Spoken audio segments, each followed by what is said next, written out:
to order. We'll have an invocation if you don't mind. Absolutely. Commissioner Butler. Dear Lord, we come together today for the justice of the people that we represent, the licensees, the employees of this agency. Guide us, Lord, as we go about our business. Protect us from all that might harm us on our way back home to our respective parts of the state. Thank you for all that you've given us, this season of hope, this season of joy. Let us approach each case today with an open mind. Let us do your will, Lord. Give us the judgment that we need, the knowledge that we need. We ask this in your holy name. Amen. Tamela, would you mind calling a roll?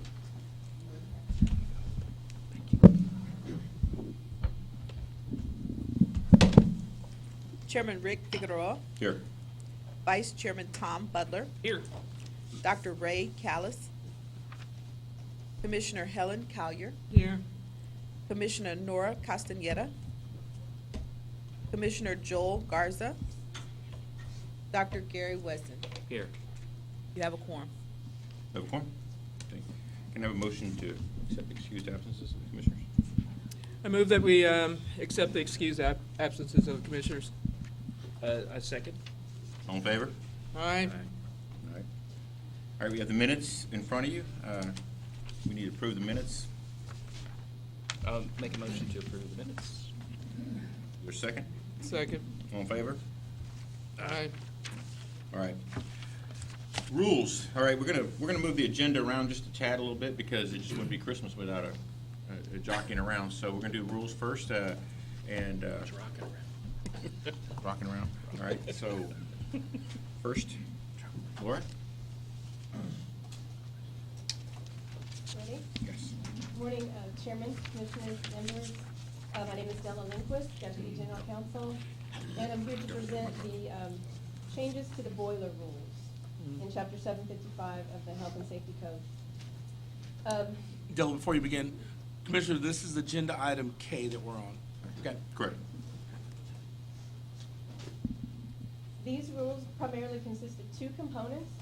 One was legislative from the 86th legislature that has to do with changing where we post the boiler certificates. Used to be had to have under glass, and that was simply removed.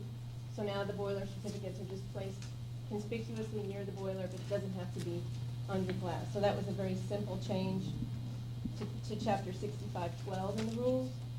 The second component of these rules was a little more complicated. In the interest of time and my brain, I won't go into it today. But Lee is here, and Lee Parham is here, a deputy RPM director, in case you have some technical questions about that. But basically, the second component of the rules has to do with making more flexible when an owner or an operator of a boiler can extend the period of time between the internal inspections are done.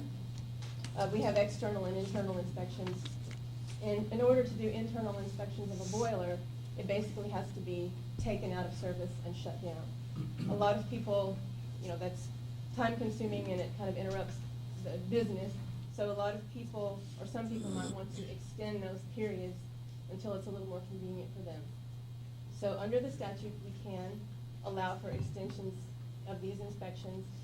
And there's been a couple of attempts by staff and a work group to come up with some rules and some definitions in 65.2 and 65.64 to help clarify these, under what circumstances can you get these extensions and what do you have to do, etc. The board wasn't quite happy with the attempts, and there were some comments from industry that weren't quite happy or satisfied with the way the rules were. But we believe in them, and we believe that we can make these rules more flexible and make the requirements more flexible with rule. So we're going to go back at it maybe a little different way and talk to industry and maybe have a summit and do some more discussion with these people to just find out what the concerns are, and maybe we can rewrite the rules in a more clear way. So what we're asking you to do today is to adopt the proposed changes to 65.12 regarding the underglass, but not to 65.2 or 65.64 to be effective February 1st of 2020. Any questions? Yeah, I mean, I appreciate, because as I was reading through that, it's definitely just from the input that came in from industry, I mean, a strong pushback, for lack of a better term, on, the added costs that they see, if we're going for the extensions and so forth. I mean, so They it's, see some also a burden that may not be there, so we're gonna try to go at it a little different way. The third time hopefully is the charm. okay, all right, yep. I'm good with that direction, Mr. Chairman, just with the, under the glass only. So, state the rules you want us to accept. Can you restate those to make sure we get those right, please? Yes, it would be the proposed change to 65.12 regarding the under glass, just removing the requirement to have the certificate posted under glass. Right. And what's the date again? It would be effective February 1st of 2020. Got it. So, Mr. Chairman, I move that we accept the proposed ruling for 6512 only, to be effective February 1st, 2020, and, for the others are going to be reviewed later. Second? A second. All in favor? Aye. Thank you. I apologize, I called you Lori earlier, Yeah. so I'm sorry about that. Yeah, I mean, if there's going to be a summit for that, I would like to be in attendance for the summit. If We're it goes definitely going there. to continue the conversations. We're going to figure it out. Sure, thank you. Mr. Chairman, before Doug gets started, the next three agenda items relate to implementing House Bill 1342, which provides those changes to the criminal conviction guidelines that we worked so hard on during the session. So I just want to give you a context of the next three presentations. Doug? Thank you, Brian. Thank you, Chairman, Commissioners. Doug Jennings, Assistant General Counsel for the Department. As Brian mentioned, we've got the next three agenda items are fairly interrelated, and they all deal with House Bill 1342, implementing that bill. The main takeaways from House Bill 1342, number one, the bill introduces a concept called the restricted license. That's something that's only available to licensees within the electricians and air conditioning and refrigeration programs. It's simply an alternative for the commission or executive director to deny. It's another tool in your toolkit. You've got denying, revoking, granting, suspending, or issuing a restricted license. And in theory, what the commission or executive director could do is issue a restricted license to a person. It would have the same term, say, as a journeyman electrician license or as an apprentice electrician license, but the commission or executive director could place reasonable conditions on that license, such as you must be supervised in a certain way, or you may not practice in a residential setting, but you may in a commercial or industrial setting. So the first set of rules here implements House Bill 1342 in TDLR's Chapter 60 rules, making it clear that the commission and executive director have the authority to issue restricted licenses. Additionally, there's a provision of House Bill 1342 that says if a person has been revoked solely for failure to pay on a previous order, the person, if they pay that amount in full or if they enter into a payment plan with the department and are in good standing on that plan, the person may reapply immediately. And that really is a benefit to licensees who've been revoked for failure to pay, allows them not to have to sit out a year. And also, many of the other changes to this rule package are organizational and stylistic in nature. We repeal a redundant rule and reorganize a lot of the language. And I'm happy to answer any questions, but those are the high points of this particular chapter. And so what we'd ask you to do is to adopt these proposed rules without changes. Mr. Bowden? Mr. Chair, thank you. Doug, so when the executive director does restrict a license, how far can he restrict the license? Can he say, let's say specifically, let me put a fine point on it. Mhm. A commercial license allows a licensee to go into a school. Can he say no schools? How into the weeds can the executive director get? Well, the bill says that the commission may place reasonable restrictions and give some examples. The example that you've said of not going into a school, I believe that would be just as reasonable as restricting a person to commercial or industrial settings. And to answer the beginning of your question, the restrictions on a license may only be for the term of the license, because one of the provisions of House Bill 1342 says that if a person is issued a restricted license, let's say it's a year-long license, there is a presumption that when that license is renewed, that the restriction will fall off. So there's actually another contested case process that you'll be introduced to. It's not in the rules, but the department will actually have to take an action very similar to a license denial to keep a restriction on a license for longer than an initial term. So that's kind of a, Is that statutory, or is that just our it interpretation? is statutory. It is in the bill. And so that will be a new flavor of contested case that you may see in the future. I do anticipate that a lot of that will be taken care of by enforcement in agreed orders, but I do think that at some point you will probably see that process playing out. Vice Chairman Butler, Brian Francis, when you look at this piece or this new tool, as Doug described it, it really comes into play when the thing that's in front of us is, we're going to deny the license. Well, let's see if we can provide them an opportunity to still work, but narrow the scope a little bit. And you've experienced it several times where the individual is only working in an industrial setting. That really fits it. They've got requirements for the person that has to go onto the site. They have security and clearance requirements greater than what you'll have going into doing work in a mall or doing work in a residential home. And so that's how I envision the pieces coming to me when it's, man, we're going to say no. Well, we've got an opportunity to say yes. Now let's see if we can get the elements together. The scope, the location, and the supervision. So those are the three pieces that we would factor in. We've had people come before the commission, I'll try to be brief.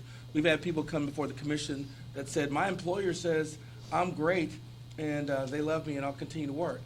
Well, now the employer's going to have an opportunity to really put themselves out there and say, I am, and I'm going to make sure I don't send Brian to locations that are outside of his scope and where he shouldn't go, and the locations that he shouldn't do. So it's to give them that second chance when the only option we're thinking is denial or revocation.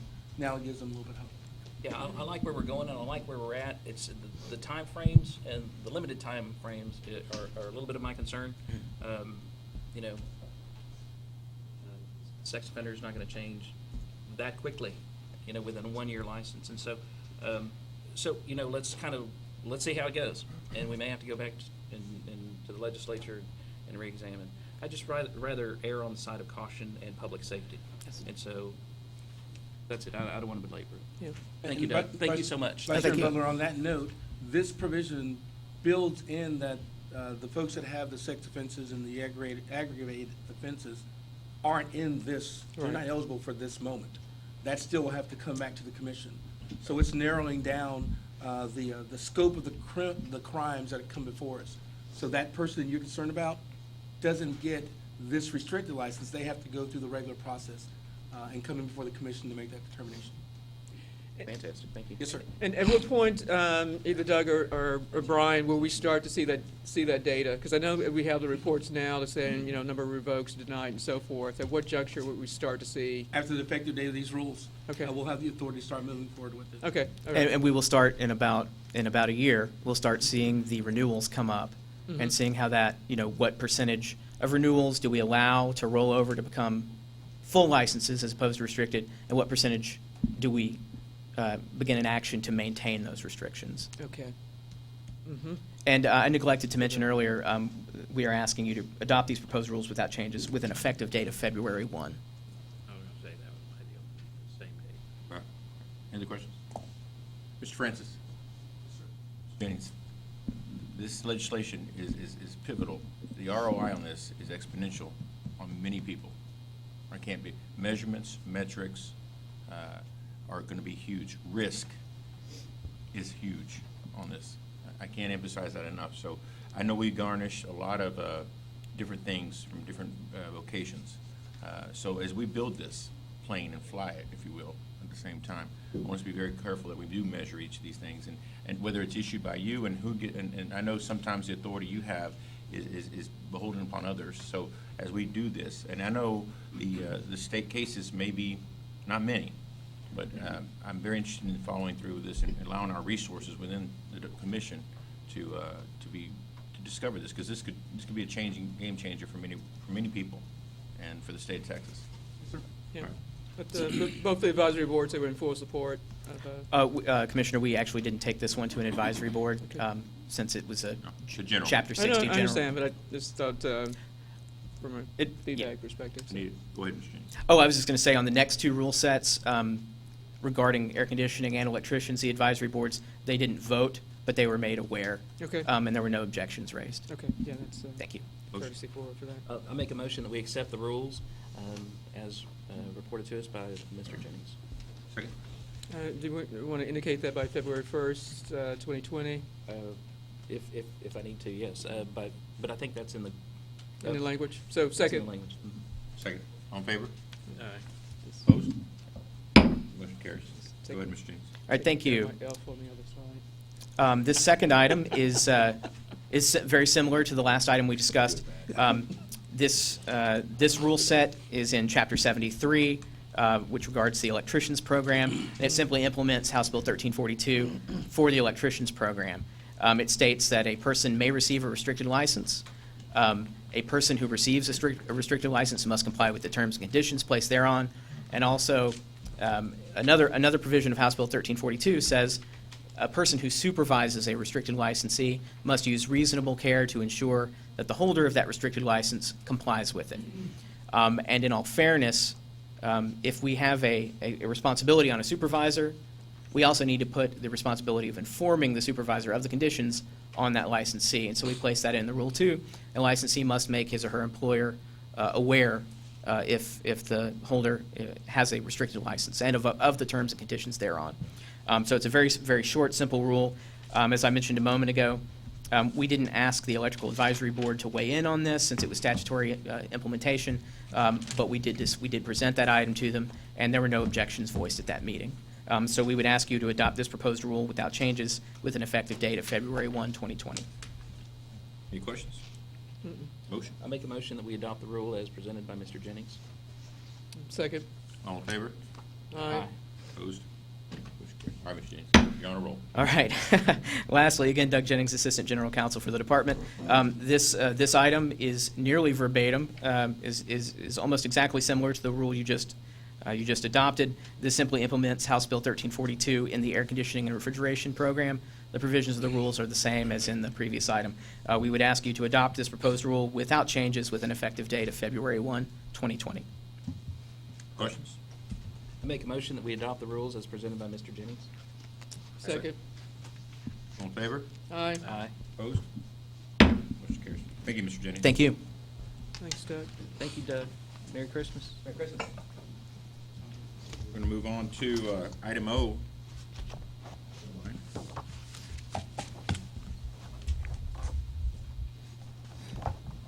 Yes, sir. Good morning, Commissioners. My name is Mark Gladney, General Counsel's Office. Here to present item O, discussion and possible adoption of the proposed amendments to the existing rules in 16 Texas Administrative Code, Chapter 87. Specifically 87.15, 87.44, 87.45, and 87.85, and the proposed repeal of existing rules at 87.24, 25, 26, and 46 regarding the used automotive parts recyclers program. The rules at issue today implement Texas Occupations Code, Chapter 2309, relating to the UAPR licensees, and the proposed rules are necessary to implement House Bill 2847, Article 15, in this last session, which amends 2309 Occupations Code in the following manner. It repeals the licensing requirement and fees for employees working at UAPR facilities, repeals the provisions requiring risk-based inspections and fees for repeat violators of the chapter, and increases the periodic inspection time period to every 4 years. It used to be 2 years. The proposed rules were published in the Texas Register on October 4th. Public comment period closed on November 4th. We received no public comments during that period. The UAPR Advisory Board met on November 13th to discuss the rules. The UAPR Advisory Board recommended adopting the proposed rules without any changes. The department recommends the adoption of the proposed rules without changes as recommended by the board with an effective date of February 1st of 2020. Any questions? You mentioned that we did not receive any public comments during that particular period, which I know is, by law. Did we receive any public comments at all? None. Even today? Okay, thank you. The biggest change is the employees don't have to register anymore. Right. Yes. Okay. I move that we accept the proposed rulings for the UAPR by February 1st, 2020. Second. All in favor? Aye. Motion carries. Thank you. Thank you, Michael. Thanks. Merry Christmas. Art. Merry Christmas. All right, item P. Morning, Commission members. My name is Alex Phipps. I'm an Assistant General Counsel with General Counsel's Division. I'm new as of October 1st, so you may not recognize me. Hi, Nice to meet all of you. Yeah, They pulled a fast one on us, huh? yeah, absolutely. So I'm here today We're old. to... You can probably slip in class. Just to see if we were paying attention.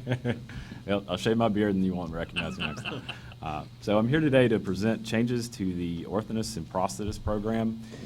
These 8 amendments to Chapter 114 of the Department's rules implement a change to Occupations Code Chapter 605. This is deregulating the technician registration program, and this happened through House Bill 2847. Effectively, this was a voluntary registration. It was very low participation. There were less than 10 people actually registered through this program. So the department, the department supported this deregulation. Will not have a major effect on anyone who's actually a part of it currently. I'll walk you through the actual rule sections that are being affected. That's 114.10, 114.20, 114.21, 114.23, 114.28, 114.50, 114.80, and 114.90, as well as the rule chapter heading. There is one change to the text after the proposal. So the OPS board did review the text on September 12th, 2019. It was published on October 4th in the Texas Register. No comments were received. The November 4th deadline of the comments period passed, but staff did recognize that there's a missing A in section 114.28. So I can explain to you the change that will actually represent. That will be in rule section 114.28, subsection C. We'll need to add an A to make the text read as the following: only under the direction of a person licensed under the chapter.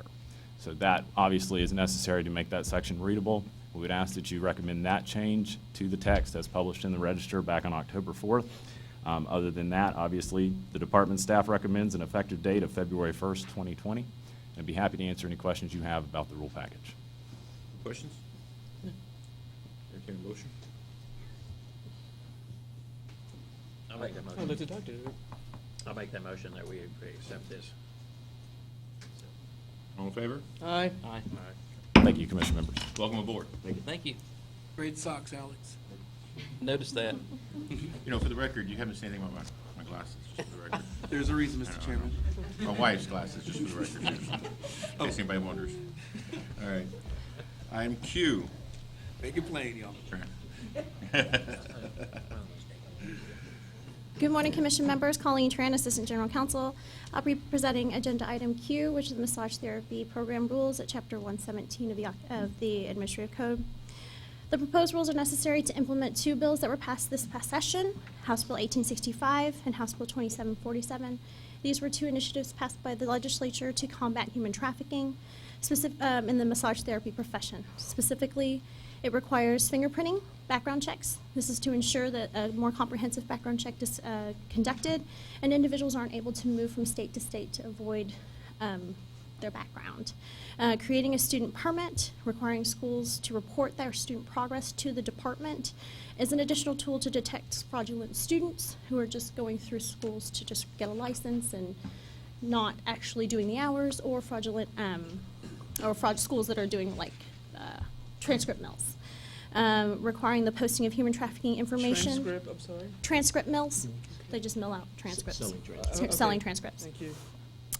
Requiring the posting of human trafficking information in both massage schools and establishments, similarly how we have in cosmetology, and then prohibiting individuals from residing on the premises of a licensed massage establishment, and requiring photographs on licenses to better identify individuals and avoid fraud.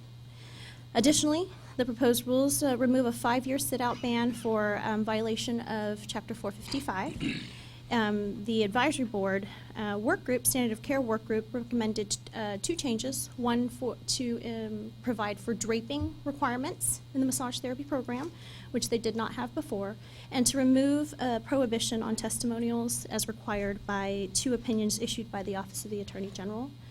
The proposed rules also include recommendations from the Education and Examination Work Group from the Advisory Board, and those are to reduce regulatory burdens for massage schools, streamline processes and procedures for the schools, and just make it more efficient for the schools to operate. It was a little prescriptive. The rules were published in the Text Register on October 11th. The public comment period closed November 11th. We received 17 comments. Most of the comments were about how the student progress and student permit are going to be implemented. What is that process going to look like? Because the schools don't currently report their hours to TDLR. So a lot of the comments were, what is this going to look like? How is this going to affect my school? How is it going to affect my students? We did get one comment regarding a school requirement that if a school were to offer financial aid, then the school had to abide by a federal retention requirement. And they were like, well, why is this a state law? I already have to abide by federal law. This seems duplicative. And so we brought that to the advisory board, and they did recommend removing that because not all schools offer financial aid, and if they were required and they did offer financial aid, they're already held to that financial requirement. So we don't want to double punish somebody. So the advisory board met on November 19th to discuss those proposed rules and the public comments that were received. The advisory board recommended adopting the rules with that one change, and that one change to remove that federal requirement, if it's applicable, is section 117.64. We would ask that the commission also adopt the rules as proposed with that one change to section 117.64 and with an effective date of February 1, 2020. Any questions? Right, and you say the draping requirements came from the board? That was just- The advisory board work group, so the standard of care work group, we had an advisory board member who wanted to see that happen and was, we as a state did not have a requirement that required draping of clients. Okay. Any other comments? I just want to say thank you to the department and the executive director and to the chairman for taking this issue so seriously. It's one that's close to my heart, the human trafficking aspect of this, and I know the governor's office is gearing up big time for this, and so we take it seriously, and I just, for whatever it's worth, thank you for taking it so seriously. Absolutely. Thank you. Entertain a motion. I'll move that we accept the guidelines as A second. All in favor? Aye. Opposed? Carries. Thank you, Mr. Chairman. Thank you so much. Yeah, because it's a lot, Brian, obviously on the massage therapy side, so as we continue to monitor and so forth, we know we have to shape, the rulings accordingly. Absolutely. Commissioner Cowdy, one of the things that the anti-trafficking unit's going to be focused on, so Tanya's group is going to be doing the periodic inspections of all massage establishments. We will set our baseline in January of how many illicit massage businesses are out there, and that team's going to spend its days and its nights going through those and to those establishments, and that's where we're going to see the real benefit and the return on the investment in this area, because we'll have inspections, we'll have referrals, we'll have convictions, we'll have administrative actions, so everything's going to come off of those inspections of the IMBs as they're referred to. Excellent. All right. I think we're moving as speedy as a Santa's elf here. That's great. All right, item R. Criminal Commission guidelines. Ms. Reyes? And I also, as you come forward, want to echo Commissioner Butler's comments. I think, great job on the massage therapy side, and the, supporting folks in their life journeys is very important. So I do appreciate that effort. Thank you so And much. thanks so much for the staff who are in the room, who are listening, and so forth. Thanks. Hello. Morning, sir. How are you? Hi. Doing well. Hi. Morning. Mr. Reyes? Yes. Socks. Thank you. Good morning, Mr. Chairman, Commissioners. The socks are a little bit different this time around. Oh, okay. My name is Robert Reyes, a prosecutor with the Enforcement Division. This morning I offer the Division's proposed penalty matrix for the Code Enforcement Officers Program for your consideration and approval this morning. The penalty matrix was drafted with the assistance of Chris Rusty and Griselda Bettis, who are Enforcement Division Management Analysts, as well as John Medlock, Senior Prosecutor. After the initial draft of the penalty matrix was completed, it was forwarded to the Advisory Committee's Enforcement Work Group. That work group for the committee consisted of Presiding Officer Teresa Adrian, Board Member Christilla Miles, and Board Member Stuart Walker. The work group met by teleconference on September 6, 2019, and at the Advisory Committee on November 8, 2019, was offered to them at whole and was approved unanimously. First, a quick overview of penalty matrices. What are they used for? They're used to put the industry and public on notice once it's published for acts that constitute a violation in the program. Matrices are also used to provide guidance to the prosecutors when determining the administrative penalty for a formal enforcement action. It is also used as a tool to help the public understand what is a violation under the program laws and rules. What matrices are not. They do not create law. They merely just lift the language from the rules and laws, put them into plain talk for the general public and licensees. The matrices do not obligate the department to impose a penalty if a violation is found. And third, the matrice does not bind the commission when making a final decision in a contested case. The proposed penalty matrix before you is broken down into 4 classes, A through D, with increasing penalty ranges for each subsequent class. The penalty matrix uses a single range of penalties and sanctions for each class violation. The penalty or sanction for a violation in the proposed matrix must fall within the single range identified for that class of violation. And the single range allows for each class to have a simpler approach, eliminating the confusion that comes with the progressive increase in the ranges of penalties from one case to the next. Eliminating that confusion and conflict allows us time to be better utilized in analyzing the merits of the case. This simplified approach is consistent with the agency goal of committing to streamlining procedural steps to ensure prompt investigation and resolution of complaints. The division requests that you vote today to approve the presented penalty matrix for the Code Enforcement Officers Program so that it can be made part of the division's overall enforcement program. I'm available to answer any questions that you may have. Mr. Reyes? Thank Any you, sir. questions? Entertain a motion. Make a motion that we accept the penalty matrix as delineated by Mr. Reyes. All in favor? Or second? Second. All in favor? Aye. Motion carried. Thank you, Mr. Reyes. Thank you. Merry Christmas. Happy New Year to you all. Thank you. All right, appointments, item S. Kamala? We're gonna, by the way, I want to take a moment just to, first of all, these are the unsung heroes. These guys sit down and go through the very granular work that you hear that is briefly presented to us. They walk through us, and they are the eyes and ears that we have on the ground in each of these locations, and they are so critical to us. And I want to thank them personally because I know that they get paid millions of dollars. Is that right, Ms. Fletcher? Each advisory board gets paid millions. Times zero.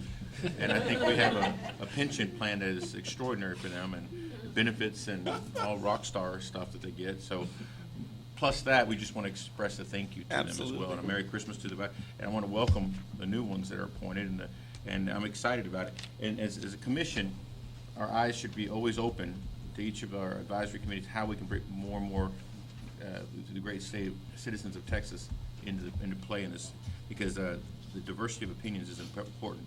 So thank you so much. And Mary. Yes. Yes, the heartbeat.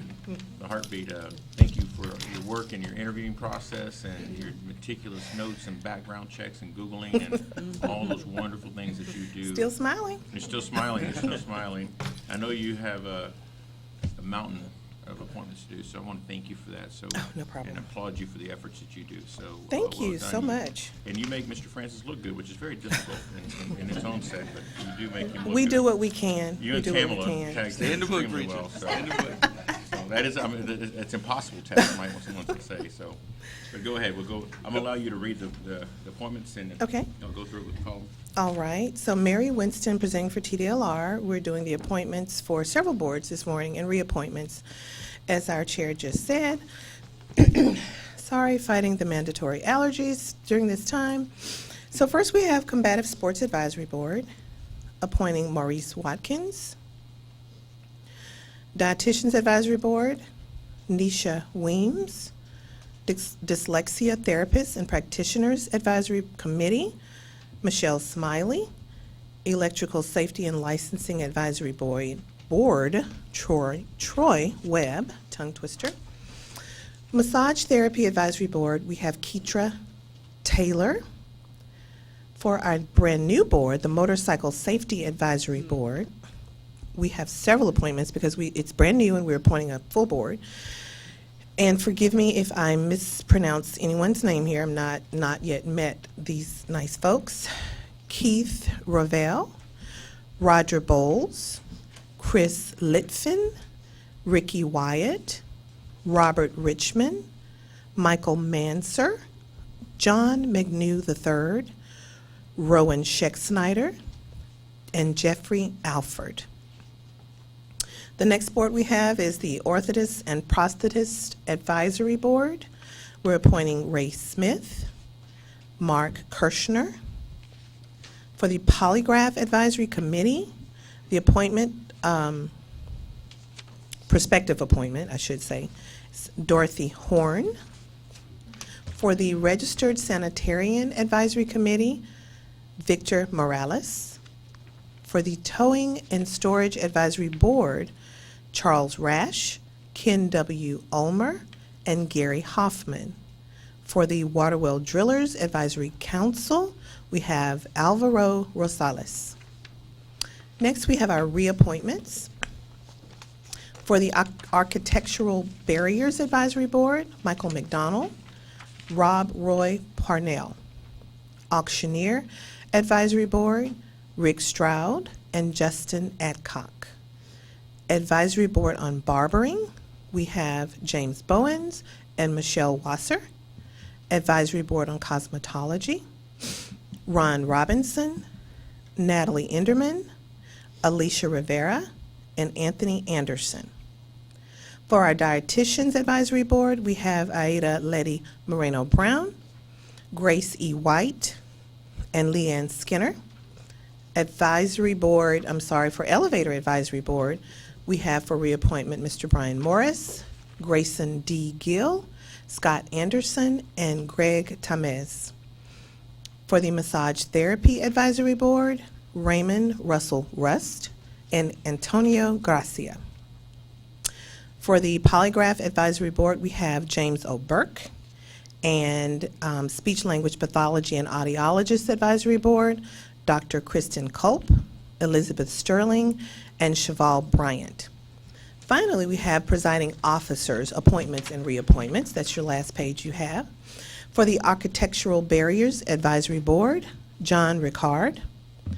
Auctioneer Advisory Board, Rick Stroud. Advisory Board on Cosmetology, Ron Robinson. Elevator Advisory Board, Brian Morris. Midwives Advisory Board, Laurie Fremgen. Motorcycle Safety Advisory Board, Keith Ravel. And the Towing and Storage Advisory Board, Miss Amy Milstead. And that wraps up our list of appointments, reappointments, and appointments and reappointments for presiding officers. Outstanding job. Mr. Chairman, Yes, sir. may I converse 1 second with Ms. Winston? Yes. Sure.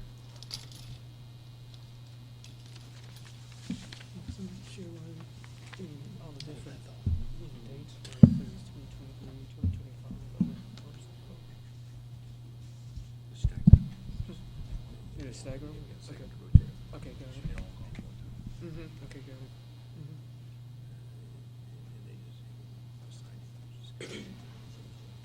I understand. Okay, got it, yep. Oh, no, it's huge, yeah. Thank you, Mr. Chairman. You're welcome. Ms. Winston, is there anything else? After conferring with my executive director, there's nothing else. Thank you. Very difficult task, making you believe it, Commissioner. It's very difficult. We aim task. to Once again, please. you've done a beautiful, elegant job. She's still Thank you. smiling, still smiling. All right, Thank y'all. Before you leave, is Okay. there any questions for Ms. Woods? Thank you so much, Mary. Oh, thank y'all. Merry Christmas. Merry Christmas. Okay. I entertain a motion to accept those points. I'll make a motion. I'll second that motion. All in favor, say aye. All right. All right, motion carries. Thank you, Mary. All right, contested cases. Ms. Fletcher, I don't have any forms for speakers, right?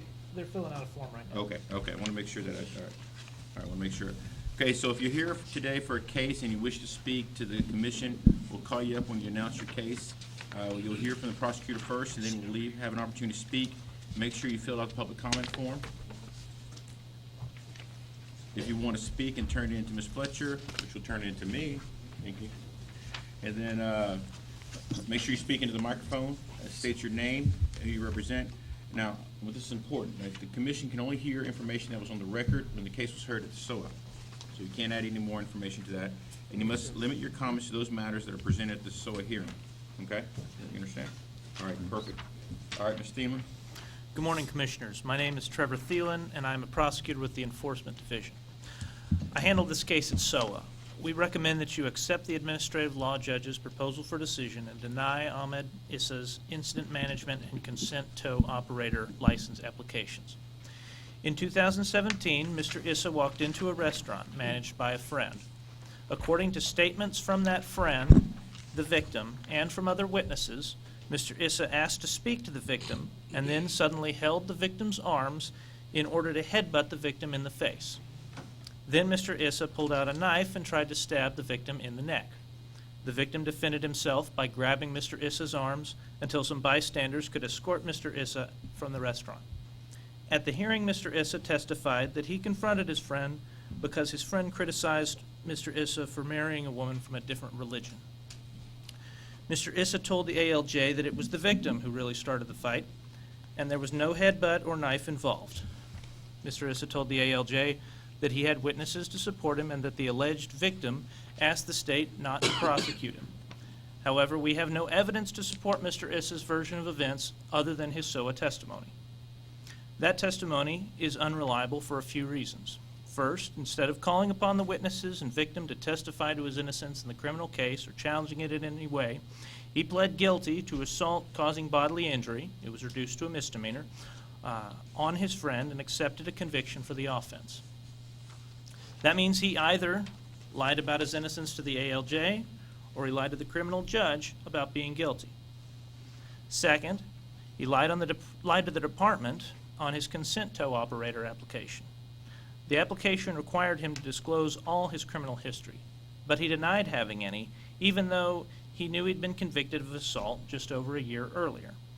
Third, his lie on the consent tow application is especially egregious because he'd answered yes to the exact same question on the instant management tow operator application, and he filled out a criminal history questionnaire about his offense that was required by both applications just days before denying it on the consent tow application.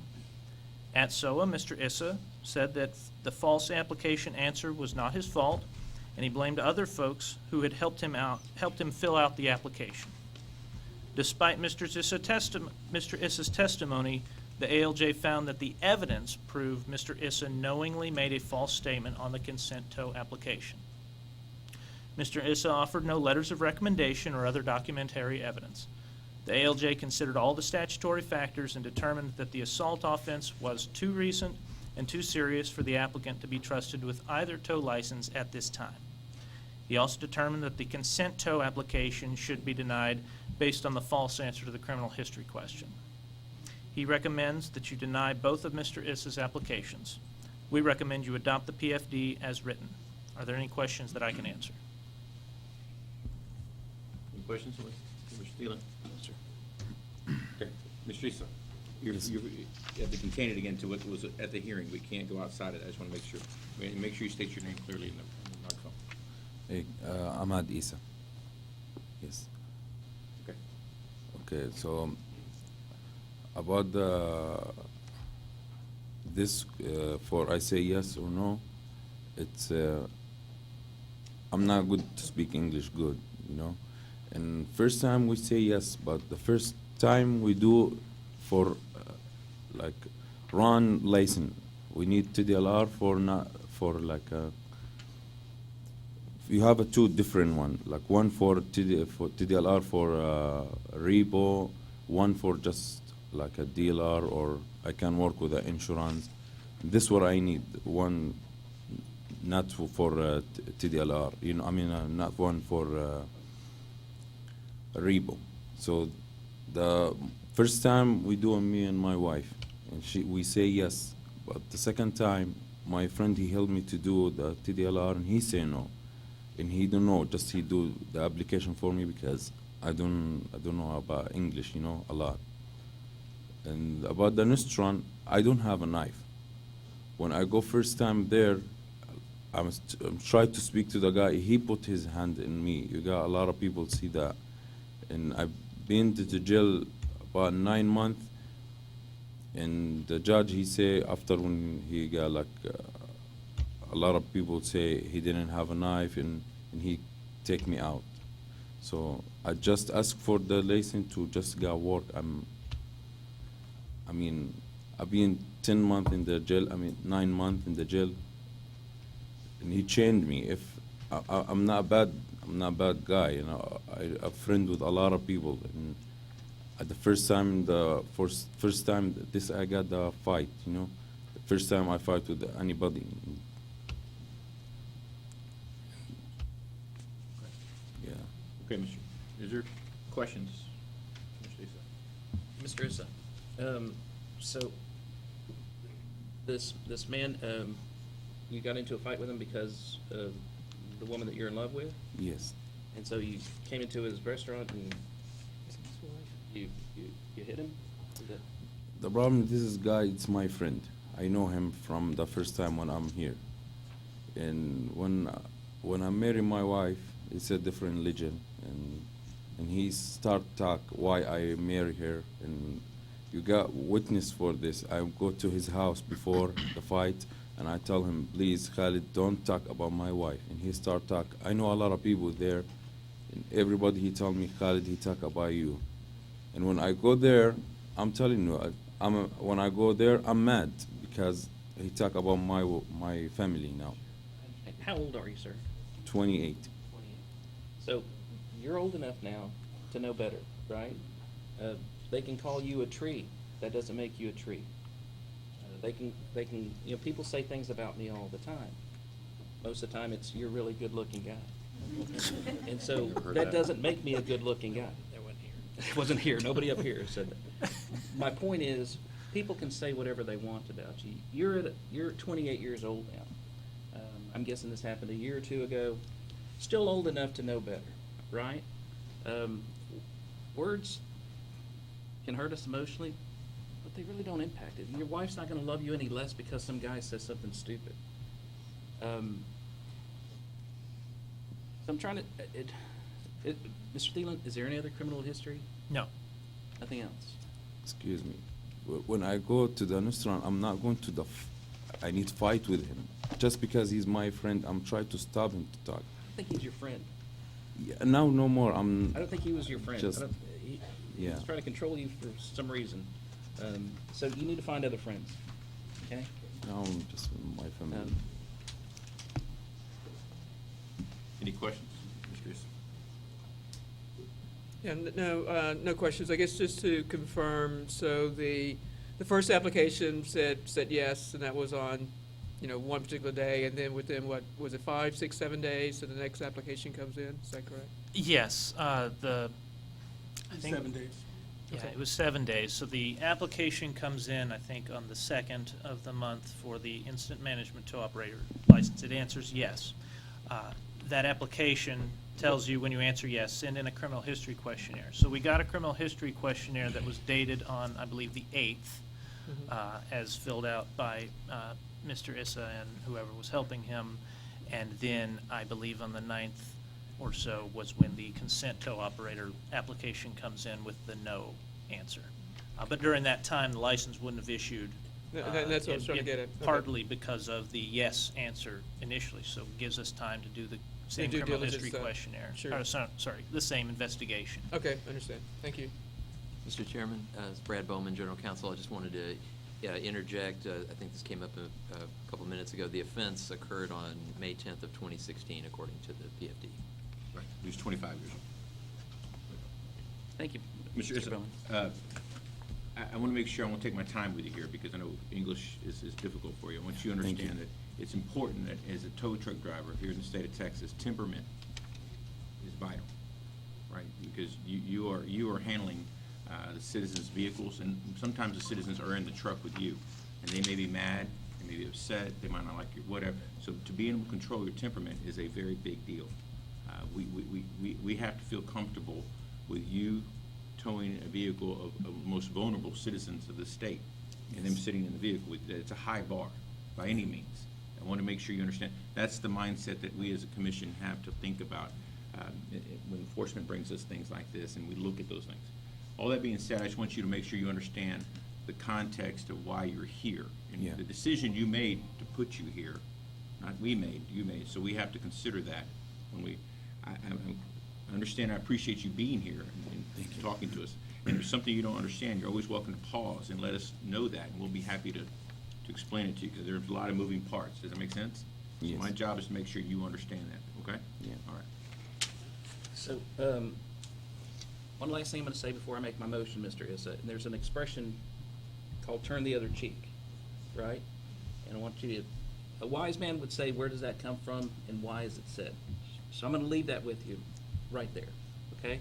If I were you, I'd figure out where that comes from and understand it, okay? I would make a motion that we deny the ALJ's proposal for decision, because I don't think the crime relates particularly to the offense, to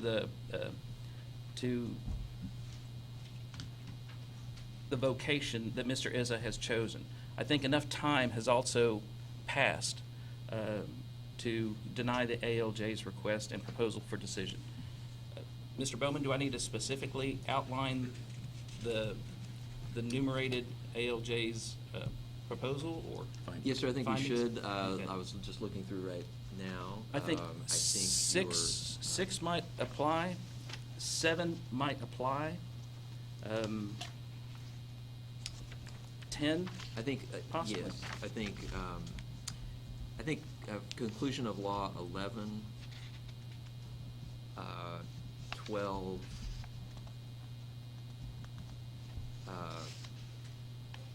and 14 are really the operative Okay. provisions, and if you're disagreeing with how the ALJ applied the law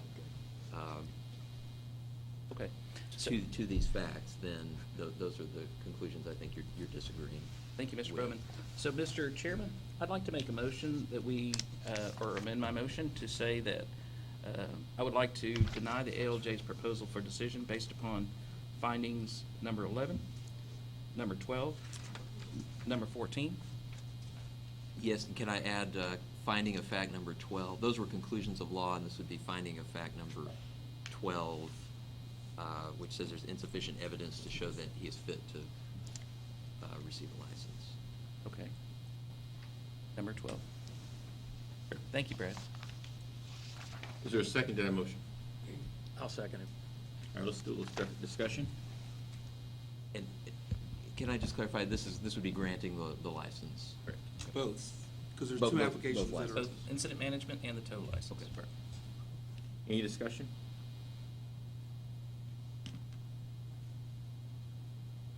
So you know what we're All right. talking about here? Yeah. Everybody good? Okay. All those in favor of the motion, say aye. No. Oh, roll call vote.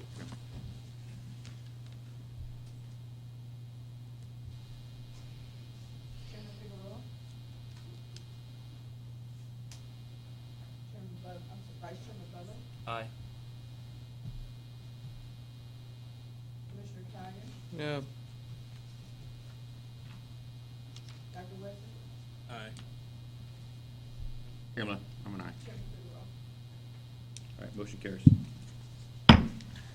Mr. Issa. Yes. I'm gonna be as clear with you as I can. Do you understand what happened Yes. today? Do you understand what Commissioner Butler was offering you and what he's saying is the incident that you did is not related to this? It's a high bar, what I just told you earlier. Do you understand what I'm saying? Yes. I don't want you particularly to be confused of what has been given to you. It's a second chance. It doesn't give, it's been given to many people. And I want Thank you you. to understand that this isn't about anything other than somebody talking about your wife or where you were, whose friends you are. You own this. Does that make sense? Yeah. Do you understand what I'm saying Yes, to you? yes. It's as clear as I can be to you. This commission has a broad discretion with it, and it's a lot of responsibility. We're erring in your favor. I hope you don't make us regret that. Thank you. I will. Thank you. You can see the staff afterwards. Thank you. Thank you. Merry Christmas. Merry Christmas.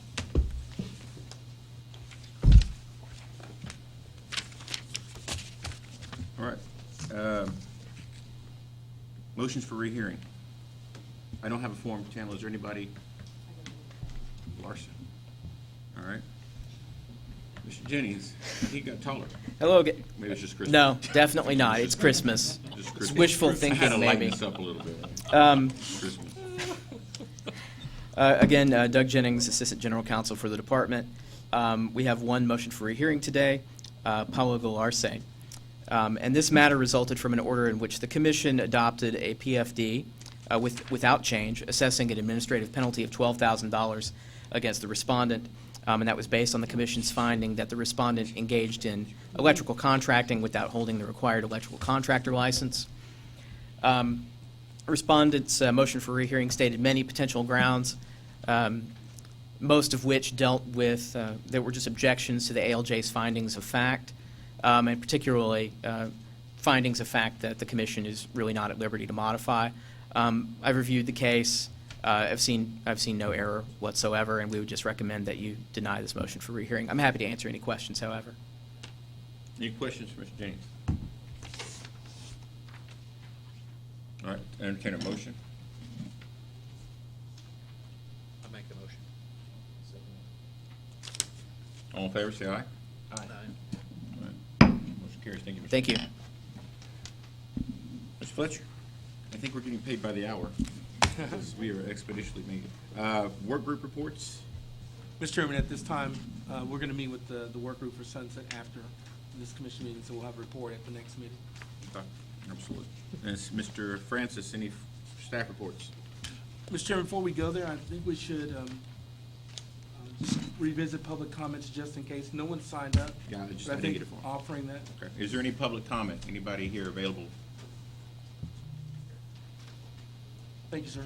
All right. At this time, we have no staff reports. I do want to just do two introductions of the two newest deputy executive directors, Mr. David Gonzalez and Christina Kaiser. We do babysitters for you. That's right, that's right. Look a Absolutely. little different today, David. Welcome, welcome. Thank you, ma'am. Yeah. I think that's a good thing. Yeah, that's a good thing. Welcome. Any other comments? No, sir. Wonderful, wonderful. I just want to make a point, by the way, what heck of a year. Incredible year. You guys have done, commissioners, you've done an amazing job. Your enthusiasm, your field trips that you take, you're invested in the process, your passion for this. I believe our greatest days at TDL are ahead of us. I really do.